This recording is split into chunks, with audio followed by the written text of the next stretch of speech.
नमस्कार दोस्तों। आज हम बात कर रहे हैं वॉल्यूम की, मतलब आयतन। एक यानी किसी वस्तु का आयतन कैसे निकालते हैं। जो हमदार जो माप है वो टू डायमेंशन, जैसे एक क्षेत्रफल के एरिया के अंदर निकाला जाता है, एक वॉल्यूम के अंदर जो एरिया होता है वो हमारा टू डायमेंशन होता है। ठीक है। और ये हमारा जो वॉल्यूम है थ्री डायमेंशन, यानी कि इसकी तीन दिशा में फैला हुआ है। किसी भी चीज़ का हमें वॉल्यूम निकालना होता है वो तीन दिशा में होता है। यानी कि जैसे मान एक एक्स वाई, यानी हमारा ब्रह्मांड भी तीन अक्षों में फैला है। तो इसलिए यानी प्रत्येक कोई भी चीज़ का हमें अगर वॉल्यूम निकालना है तो क्या होगी, थ्री डायमेंशन में होगी। और इन थ्री डायमेंशन को निकालने के लिए ये कुछ एग्जाम की दृष्टि से कुछ महत्वपूर्ण क्वेश्चन है, और उनके जो सूत्र बोलते हैं उसको इसी को याद करते हैं। अब हम बात करते हैं आयतन। आयतन क्या होता है कि कोई भी वस्तु है वह सभी धरातल पृष्ठों द्वारा जितना जगह घेरती है उस वस्तु का आयतन कहलाता है। यानी कि कोई भी वस्तु यदि वो जहाँ उसको रख देंगे और वो जितना आयतन घेरेगी, जो जगह घेरेगी, उसका क्या कहलाएगा, आयतन कहलाएगा। अब इसके अंदर क्या है, कुछ ये है घन, इसको क्यूब भी बोलते हैं। ये घन, ये क्या है कि छह वर्गों से मिलकर बना हुआ है। क्योंकि छह वर्ग, वर्ग में क्या होता है, आमने सामने की भुजा बराबर और सभी कोण 90 डिग्री के समकोण होते हैं। तो इसके अंदर ये क्या है कि छह उससे वर्गों, समान वर्गों से मिलकर बना हुआ है। ठीक है। तो इसमें क्या करेंगे, जब इसका आयतन निकालेंगे तो आधार का क्षेत्रफल, यानी कि जो इसका आधार क्या है, वर्ग है, क्योंकि छह वर्गों से मिलकर बना हुआ है। तो वर्ग का क्षेत्रफल प्लस ऊंचाई, यानी कि वर्ग का क्षेत्रफल और जो ऊंचाई है उससे मिलकर ही हम इसका आयतन निकाल सकते हैं। तो इसका क्या आएगा, इसको क्यूब का, ये सब ठोस है, मतलब ये तीनों अक्षों में अपनी जगह घेरते हैं। देखो इसका एक्स वाई जेड, ये इसका अक्ष हो गया, और ये इसकी चार भुजा हो गई। क्योंकि छह वर्गों से मिला हुआ, वर्ग की सभी भुजा समान होती है और प्रत्येक कोण 90 डिग्री का होता है। तो इसका आयतन हो जाएगा आधार का क्षेत्रफल इंटू ऊंचाई। तो आधार का क्षेत्रफल क्या होता है, वर्ग का भुजा स्क्वायर। तो इसका भुजा इंटू भुजा, और हाइट है वो भी ए है, तो वो क्या गया ए। तो इसका आयतन हो गया वी बराबर भुजा क्यूब। ठीक है। ये तो था क्यूब का सूत्र, यानी ये सूत्र हमारे काम आएगा। आगे जो सवाल करेंगे, अब हम शॉर्ट में चल रहे हैं, यानी कि जितना हमारे एग्जाम की दृष्टि से है उस हिसाब से ही हम कर रहे हैं। ठीक है। तो इसका क्या आएगा, घन, किसी भी घन घन का आयतन निकालने के लिए उससे उसका सूत्र लगेगा भुजा क्यूब। ठीक है। और यदि इसका विकर्ण निकालना है तो ये एक वर्ग है, वर्ग के भी क्या होता है, सभी जो विकर्ण होता है उनका भुजाओं का वर्गों का योग होता है। तो इसका विकर्ण भी क्या आएगा, घन का विकर्ण A square plus B square plus, ये तीनों भुजा है और तीनों भुजा समान है, तो क्या आ जाएगा a√3। अब इसके बाद बात करते हैं सिलेंडर। सिलेंडर क्या होता है कि जो भी हमारा जो सिलेंडर होता है बेलन, जिसका ऊपर और नीचे क्या है, दोनों भाग बराबर होते हैं, यानी कि गोलाकार उसमें होते हैं। ठीक है। यानी कि सिलेंडर के अंदर ऊपर का सरफेस और नीचे का सरफेस क्या होता है, गोलाकार होता है। ठीक है। तो ये सिलेंडर, तो सिलेंडर का आयतन क्या हो जाएगा, आधार का क्षेत्रफल, तो आधार तो क्या है, एक सर्किल है, गोला है, और हाइट जो क्या है इसकी ऊंचाई। तो आधार का जो हमारा वर्त का क्षेत्रफल क्या होता है, पाई आर स्क्वायर इंटू एच। तो इसका ये सूत्र हो गया पाई वी बराबर पाई स्क्वायर एच। ठीक है। अब हम बात करते हैं, उसके बाद है शंकु। तो ये हमारा शंकु है, और ये क्या, इसमें भी आधार क्या है, सर्किल है, सर्किल ऊपर, ये तिर्यक ऊंचाई एल, तिर्यक ऊंचाई है, ये इसकी हाइट है, और ये, तो इसमें एक शंकु का आयतन क्या हो जाएगा, इसका सूत्र याद रखना आपको, 1/3 आधार का क्षेत्रफल इंटू लंबवत ऊंचाई। तो आधार तो इसका सर्किल है, तो 1/3 वर्त का क्षेत्रफल पाई आर स्क्वायर इंटू एच। ठीक है। और इस इधर ये ठोस सॉलिड गोला, ठोस गोले का आयतन क्या होता है, ये आपको दो ही अंतर है बस, बाकी तो सब में क्षेत्रफल इंटू ऊंचाई है। बाकी शंकु के में 1/3 पाई आर स्क्वायर इंटू एच, और गोले के में 4/3 पाई आर क्यूब। ठीक है। कई बार डी दिया होता है व्यास, तो उसकी त्रिज्या निकालेंगे तो क्या करेंगे, d/2 का आधा कर देंगे।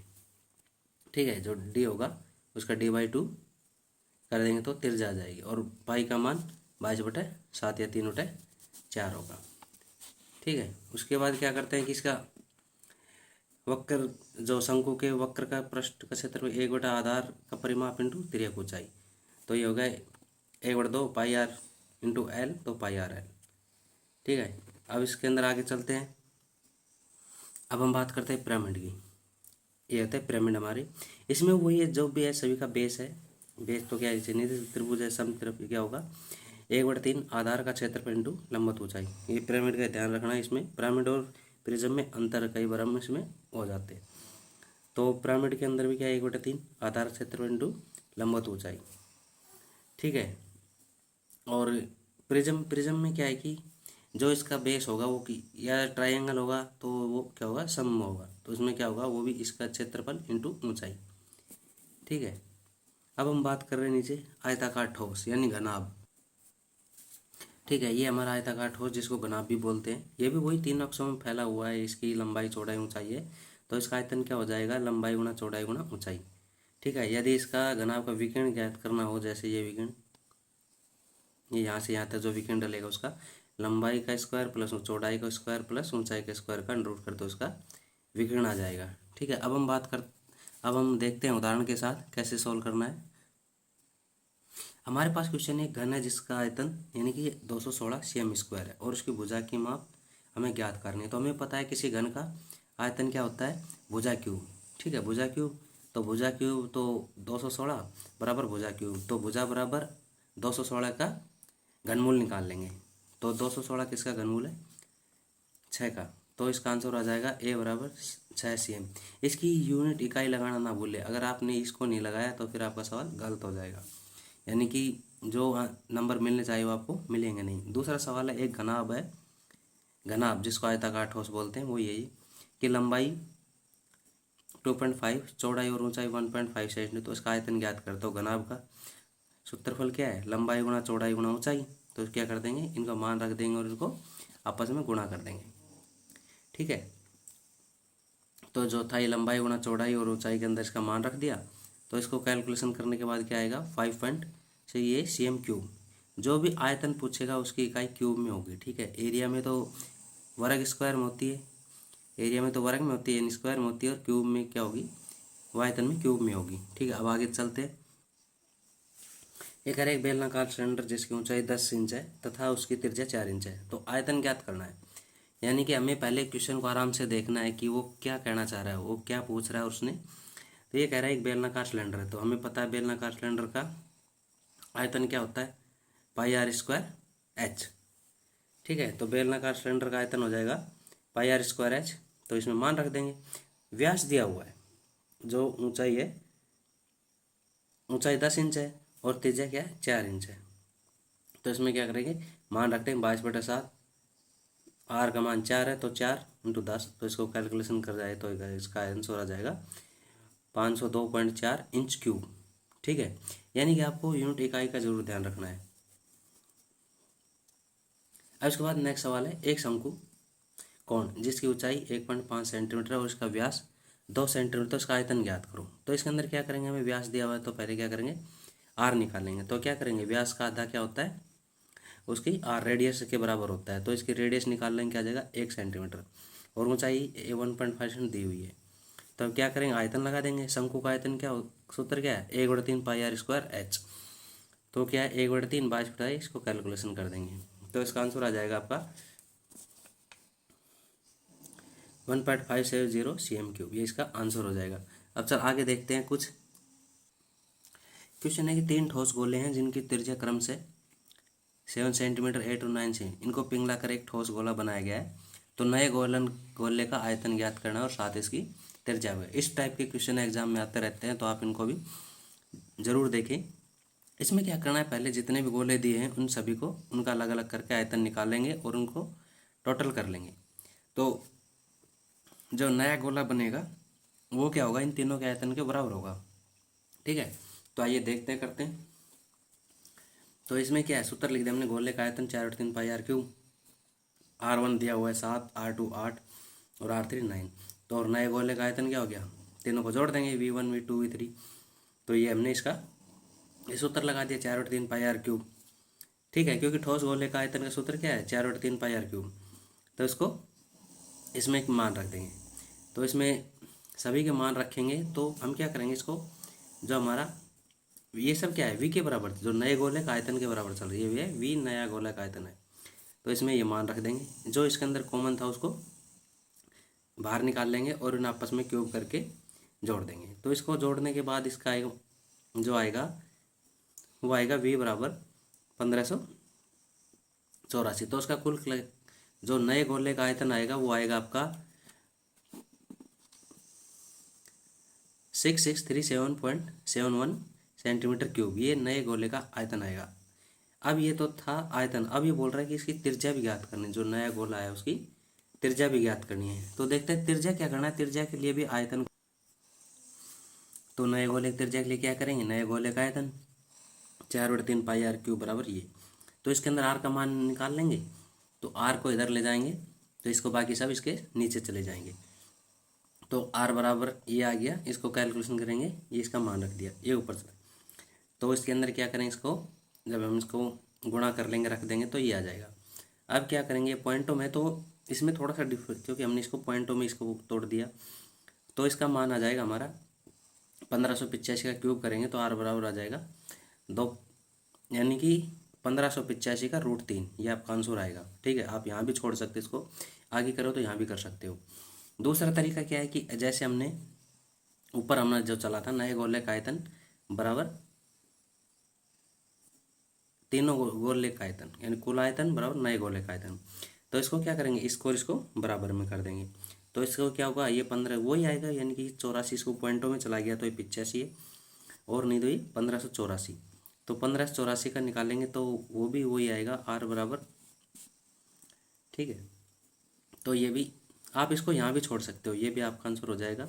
और इसको अगर और आगे सॉल्व करना चाहते हो तो ये इसकी इकाई जरूर लिखें। ठीक है, इकाई नहीं है तो सवाल गलत हो जाए। अब देखते हैं नेक्स्ट सवाल। इस टाइप के क्वेश्चन एग्जाम में ज़्यादातर आते रहते हैं, इस टाइप का सवाल भी आता रहता है। इसमें क्या है कि इसके अंदर क्या है कि मैंने आयतन और क्षेत्रफल दोनों पूछा है। ठीक है, क्योंकि इस टाइप के सवाल में आता रहता है, किसी में आयतन पूछता है, किसी में शंकु उसका एरिया पूछ लेता है। ये कह रहे एक सर्कस टेंट 3 मीटर की ऊंचाई है, इसके क्या दिया गया है, ये जो टेंट है, जो सर्कस का टेंट वो 2 भागों में बटा हुआ है। एक तो ये तो शंकुदार हो गया, ये नीचे बेलनाकार हो गया। तो इसने दे रखा है 105 मीटर, तो इसकी कुल व्यास है, ऊंचाई 3 मीटर है, और इसकी तिर्यक ढलान ये है।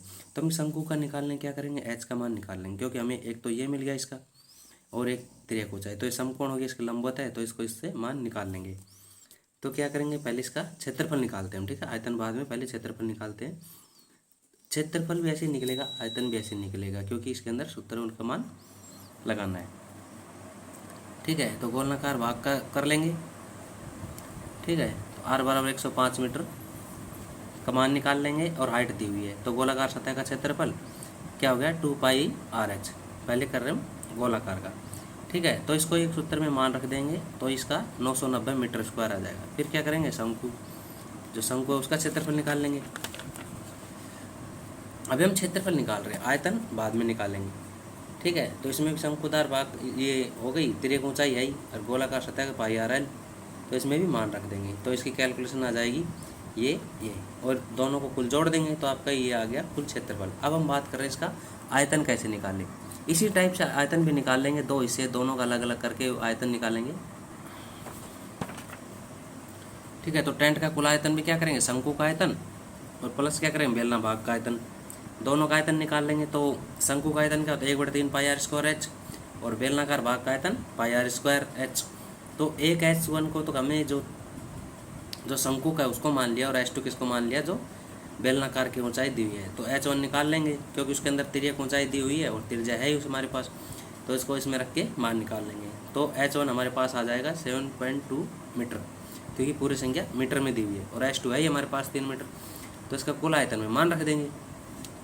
ठीक है, कुछ नहीं करना, आपको क्वेश्चन को समझना है पहले कि क्वेश्चन क्या कहना चाह रहा है और क्या पूछ रहा है। आप इस चीज़ को पहले ज़रूर नोट करना है। ठीक है, तो इसके अंदर कुल आयतन के क्या करेंगे, शंकु आयतन प्लस बेलनाकार का आयतन, जो हमने था इसके सूत्र में मान रख दिया। तो इसको मान रखेंगे तो क्या करेंगे, ये जो कॉमन चीज़ है ये भी इसमें कॉमन है, ये इसमें। ठीक है, तो इसको क्या करेंगे बाहर, ये 105/2 इसका रेडियस है। हमने इसको 52.5 नहीं किया, क्योंकि कैलकुलेशन थोड़ी ज़्यादा हार्ड हो जाएगी, इसलिए इसको ऐसे ही रख लिया। ठीक है, तो आप क्या करेंगे, इसको इसके अंदर मान रख देंगे। मान रखने के बाद इसको बाहर निकालेंगे, इसको कैलकुलेट करेंगे तो आपका यहाँ तक आ जाएगा। ठीक है, तो आपका इसका कुल आयतन आ गया टेंट का 777.5 मीटर क्यूब। तो ये था आपका। इस टाइप के क्वेश्चन में क्या है, दोनों चीज़ मैंने जो इस क्वेश्चन के अंदर आपको किसी सर्कस स्टैंड का क्षेत्रफल भी निकाला है और आयतन भी। इस टाइप का क्वेश्चन एग्जाम में ज़्यादातर पूछते ही रहते हैं, जो हमारी क्लासों के एग्ज़ाम है उसमें ज़रूर आता है। अब आज नीचे देख, नेक्स्ट आगे चलते हैं। एक नेक्स्ट सवाल है, एक संभावित त्रिभुजाकार प्रिज्म है जिसका आयतन ज्ञात करना है, उसकी भुजा दी हुई है और हाइट दी हुई है। ठीक है, तो संभावित त्रिभुज, तो उसका बेस जो उसका एरिया है, उसका क्षेत्रफल जो है, त्रिभुज का क्षेत्रफल और क्या है उसकी लंबाई।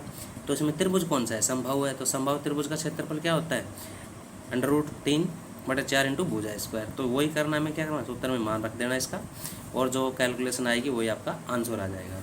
अब आगे चलते हैं, नेक्स्ट मोस्ट क्वेश्चन आ रहा है जो। अब अगला क्वेश्चन है, इस टाइप का क्वेश्चन भी आते रहते हैं। एक स्टील वाशर है जिसका भारी व्यास 8 सेंटीमीटर, आंतरिक 6 है, मोटाई है, आयतन ज्ञात करना है। तो वाशर है, तो स्टील वाशर तो क्या होगा, ठोस होगा। तो हमें क्या करना है कि ठोस गोले का इसमें जो गोला है उसका सूत्र लगाना है। ठीक है, क्योंकि दोनों भाग अलग अलग हुए तो बीच का आ जाएगा। तो इसमें क्या करेंगे, ठोस गोले का आयतन,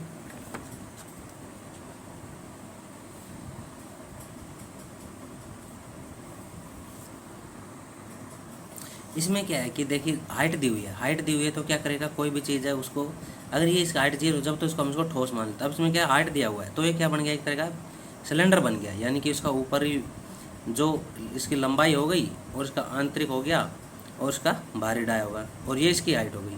तो क्या हो गया, एक टाइप का बेलन बन गया, यानी सिलेंडर टाइप का बन गया। तो हम क्या करेंगे, इसमें सिलेंडर का आयतन का सूत्र लगाएंगे। ठीक है, क्योंकि अगर इसमें मोटाई भी दी हुई है ना, तो उसको बढ़ गया हो तो यानी कि आंतरिक डाया हो गया, बाहरी डाया हो गया, उसकी हाइट बढ़ा दी, यानी हाइट उसकी लंबाई ज़्यादा हो गई। लंबाई है तो क्या बन गया, तो ये एक लंबाई हो गई उसकी। ठीक है, ऊंचाई। तो इसके अंदर बेलनाकार सिलेंडर का आयतन का सूत्र लगाएंगे, क्योंकि 2 दी हुई तो R1 तो सभी का क्या हुआ है, डाया दिया हुआ है।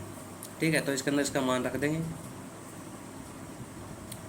ठीक है, तो इसका कुल आयतन निकालना है, तो इसके अंदर जो V1 है उसके V2 माइनस में से घटा देंगे तो इसका आयतन आ जाएगा। ठीक है,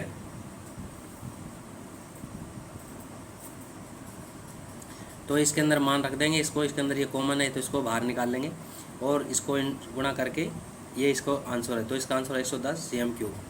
ठीक है दोस्तों, अगर इसके अंदर कोई सवाल हो, क्वेश्चन हो तो कमेंट सेक्शन में ज़रूर बताएं। ओके, धन्यवाद।